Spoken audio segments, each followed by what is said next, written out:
আসসালামু আলাইকুম ওয়া রাহমাতুল্লাহ। আমাদের আজকের ক্লাসে পাঠে রয়েছে একটি এসির কম্প্রেসার রিপ্লেসমেন্ট করা, অর্থাৎ কম্প্রেসার পরিবর্তন করা। তো এখানে আমরা আউটডোর এবং কম্প্রেসার দুটোই রাখছি। এই কম্প্রেসারটা এখানে লাগানো ছিল। কম্প্রেসারটা কী হয়েছে? নষ্ট হয়েছে। কম্প্রেসারটা যে নষ্ট হয়ে গেছে, এটা কি ব্র্যান্ডের কম্প্রেসার আছে? কম্প্রেসারটা আগে পরিচিত হয় না তোমরা? এটা কি কম্প্রেসার? এটা হলো rotary compressor. Rotary GMCC model number কত? এই যেটা হলো মডেল হলো 310। এটা যদি তোমরা গুগলে সার্চ করো তাহলে গুগল মামা কিন্তু তোমাদেরকে বলে দেবে কত টন।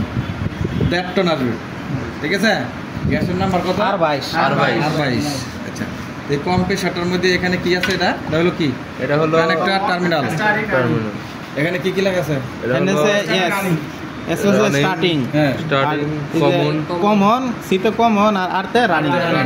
এটা আমরা উঠায় ফেলাইছি। এখন কি আছে?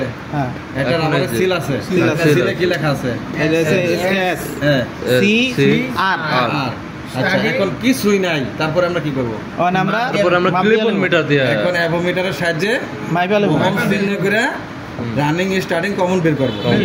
তো এখন রেজিস্ট্যান্স কোনটার কম বেশি থাকবে এটা আমরা জানি। কোনটার কম বেশি থাকে? রানিং এর রেজিস্ট্যান্স কম থাকে। রানিং এর রেজিস্ট্যান্স কম থাকে, স্টার্টিং এর রেজিস্ট্যান্স বেশি থাকে। আর common are starting R running যেটা মিলা হয় সেটা ধরো কমন বিন্দু।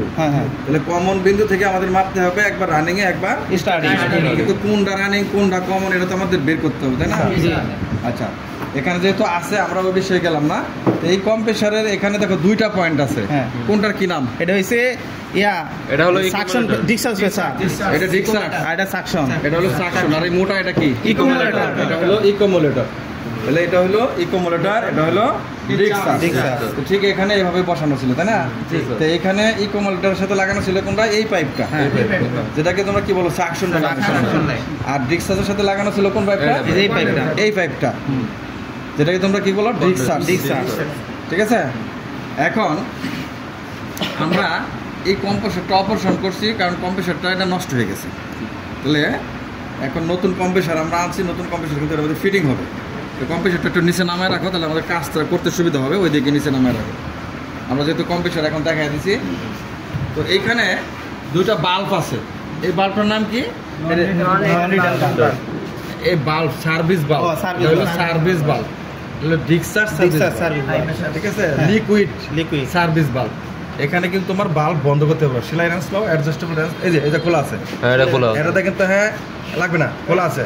এটাতে কিন্তু তুমি ওপেন এবং ক্লোজ করতে পারবে। ঠিক আছে? আর এর হলো ইন পাইপ, মানে এই যে ইনডোর থেকে যে পাইপ আসবে, সাকশনের পাইপ। আর হলো ডিক্সাস গ্যাস লাইন বা লিকুইড লাইন বলে এখানে লাগাইছে। এইখানে আছে। এটা কি দেখো? এটা কি? সাথে এটা কি আছে? ফিল্টার। ফিল্টারটা লাগানো ছিল কোথায়? এই যে কন্ডেন্সার লাইন। তাহলে এটা হলো কন্ডেন্সারের প্রথম প্রান্ত। এখান থেকে শুরু হয়ে ঘুরে আসা ফিল্টার এখানে। আর এটা হলো সাকশন লাইন। এখন যেহেতু কম্প্রেসার জ্বলে গেছে, এখন তো আমাদের আউটডোরের যে কয়েলটা আছে, হিটিং কয়েল বা কন্ডেন্সার কয়েল, এটাকে তো ওয়াশ করা প্রয়োজন। আমরা কিন্তু এটা পানি দ্বারা ওয়াশ করছি, পরিষ্কার করে ফেলেছি। তো কন্ডেন্সারকে এই তাপ অপসারণ করার জন্য এখানে একটা কি ব্যবহার করা হয়েছে? ফ্যান মোটর ব্যবহার করেছি। তো ফ্যান মোটরটা কত ওয়াট এই স্টিকারের মধ্যে লেখা আছে, যেখানে দেখবা।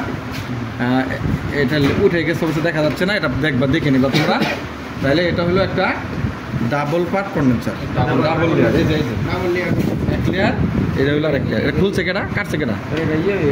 আচ্ছা, এটা কিন্তু তোমরা অতিরিক্ত ময়লা যখন হয় তখন তোমরা ফাঁক করে যেভাবে পানি দিয়ে কিন্তু পরিষ্কার করতে পারবো। আবার টাই দিয়ে এটা কিন্তু আটকায় রাখতে হবে। তো আমরা এখন এই কন্ডেন্সারটা যখন আমরা কম্প্রেসার পরিবর্তন করবো, তখন আমাদের কিছু কাজ করতে হবে। কি কাজ করতে হবে? এই ফিল্টারটা চেঞ্জ করতে হবে, নতুন ফিল্টার দিয়ে দিতে হবে। আর কি করতে হবে? ওয়াশ করতে হবে। তো ওয়াশ আমরা কয়ভাবে করতে পারি? কম্প্রেসারের বাতাস দিয়ে করতে পারি, গ্যাস দ্বারা করতে পারি। এই যে আমাদের এখানে নাইট্রোজেন আছে, এই নাইট্রোজেন দ্বারা করতে পারি। তো আমরা এইখানে এখন আপাতত আমরা কি করব? তোমাদের একটা প্রসেস দেখাবো গ্যাস দ্বারা কীভাবে ওয়াশ করা যায়। তা আমাদের একটা মিটার লাগবে। মিটার ছাড়াও করতে পারবো। সরাসরি হুস পাইপটা তুমি এখানে দিয়ে দাও। এই হুস পাইপটা খুলে সরাসরি তুমি যদি এখানে দিয়ে দাও, তাও কিন্তু হবে, ওয়াশ করতে পারবা, ঠিক আছে। আর যদি মিটার লাগাই দাও তাও পারবা। তো মিটার লাগাইলে মিটারের বাম পাশে সবসময় কি হচ্ছে, গ্যাস ভিতরে ঢুকতে, আর এটা দিয়ে কি হচ্ছে, কন্ডেন্সারের ভিতরে বের হয়ে যাবে। তো তুমি যদি এখন এখানে লাগাও নন লিটার, আমরা প্রসেসিং করে নিচ্ছি, এটা কি একটা নন লিটার লাগাইছি না এখানে, আমরা প্রসেস টিউব করছি। তো এখন আমরা যদি ওয়াশ করি, আমি এই পাশে চলে আসি, আমাকে এখানে চলে গেল, এই চাবিটা মনে করো যে এখন বন্ধ আছে, তাই না, এটা লাগাইছো ভালো করে, ওটার গ্যাসটা ছাড়ো।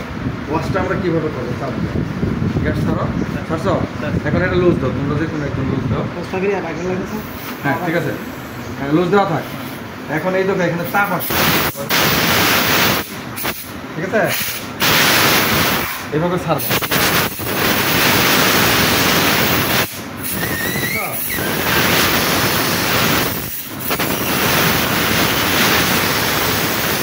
এইভাবে অফ করবো,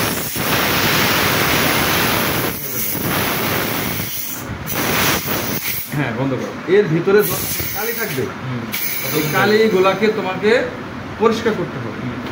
এই কালি রাখা অবস্থায় যদি তোমরা এর মধ্যে কম্প্রেসার ফিটিং করো, তাহলে সেই কম্প্রেসারটা কিন্তু চেঞ্জ হয়ে যাবে, নষ্ট হয়ে যাবে, এটা কিন্তু চলবে না। তাহলে ওয়াশ করার জন্য আমরা কিন্তু যে সকল পদ্ধতি অবলম্বন করা দরকার সবগুলোই ব্যবহার করতে পারি, ঠিক আছে। প্রয়োজনে আমরা পেট্রোলও ব্যবহার করতে পারি, যদি অনেক বেশি কালি থাকে তাহলে আমরা পেট্রোল দিয়েও এটা ওয়াশ করা হবে। পেট্রোল আমরা ঢোকাবো এটা দিয়ে, ঠিক আছে, প্রসেস করে ঢোকাবো, সেটাও তোমাদের দেখা দেবো। আমরা এখন আপাতত গ্যাস দিচ্ছি, যেহেতু আমাদের কাছে গ্যাস থাকে, তবে গ্যাসটা যদি ওয়াশ করো, যত নম্বর গ্যাস এসিতে ব্যবহার করো তত নম্বর গ্যাস দেবে, গ্যাসের দাম বেশি, তো সেই ক্ষেত্রে আমাদেরকে গ্যাসের দিকেও চিন্তা করতে হবে, তাই না। আর নাইট্রোজেন হলো সবচেয়ে উত্তম জিনিস, যদি নাইট্রোজেন সবার থাকে ওয়াশ করবো, না হলে সেটা করতে পারবে না, ঠিক আছে। তাহলে আমরা এই আজকে শিখলাম কি, একটা আউটডোরের মধ্যে কী কী থাকে, কী থাকে, কন্ডেন্সার থাকে, কম্প্রেসর থাকে, ফিল্টার থাকে, থাকে, সার্ভিস বাল্ব থাকে, এবং কি থাকে, একটা ব্লোয়ার, ফ্যান মোটর থাকে, এসি হতে পারে, ডিসি হতে পারে। তারপর থাকে কি, কানেকশন টার্মিনাল, এখানে যেহেতু ক্যাপাসিটার আছে তার মানে এটা কি, এসি এসি ফ্যান মোটর না, বুঝতে পারছো। তাহলে এখন যদি আমি প্রশ্ন ধরে বলতে পারবা, আমি তো তখন বলে দিচ্ছি, এই দেখো কালি অবস্থা যেটা ফিটিং করো জীবনে চলবে, ঠিক করবো, কোনো দিনও চলবে। আচ্ছা এটা ইয়াটা গ্যাসটা কি গ্যাস দেয় এ করা, গ্যাস যেই গ্যাস তোমার এসিতে ব্যবহার করবা ওই গ্যাস দ্বারাই তোমাকে ফ্লাশ করতে হবে, ফ্লাশিং বলি আমরা, কথা বলতে পারছো, তাকে ফ্লাশিং করবো। তাহলে আমরা যদি 22 নম্বর গ্যাস ইউজ করি তাহলে 22 নম্বর ফ্লাশ করবো, 410 ইউজ করলে 410 ফ্লাশ করবো, 600 গেলে 600, হ্যাঁ 600 তো আর এসিতে হয় না, 600 হইলো ফ্রিজে। হ্যাঁ শিখতে পারছো, কি শিখতে পারছো, কি বুঝাইছি, কে বলতে পারো ভালো করে, কি বুঝাইছি। আজকে আমাদেরকে স্যার শিখাইছে স্প্লিট টাইপ এসির আউটডোরের মধ্যে কি কি অংশ থাকে। এখানে আমাদের শিখাইছে একটা কম্প্রেসর থাকে, মানে শিখছি একটা কম্প্রেসর থাকে, একটা কন্ডেন্সার থাকে। কন্ডেন্সার এগুলো হচ্ছে ফিন্স, যেগুলিকে আটকে রাখে, এবং ডাবল লেয়ারের একটা কন্ডেন্সার। এই কন্ডেন্সারের মধ্যে সাকশন পায়, আর হচ্ছে ডিসচার্জ পায়, আর একটা ফিল্টার থাকে, আর একটা ক্যাপিলারি থাকে 1 মিটার বড় ক্যাপিলারি, আর 2টা সার্ভিস ভালভ থাকে।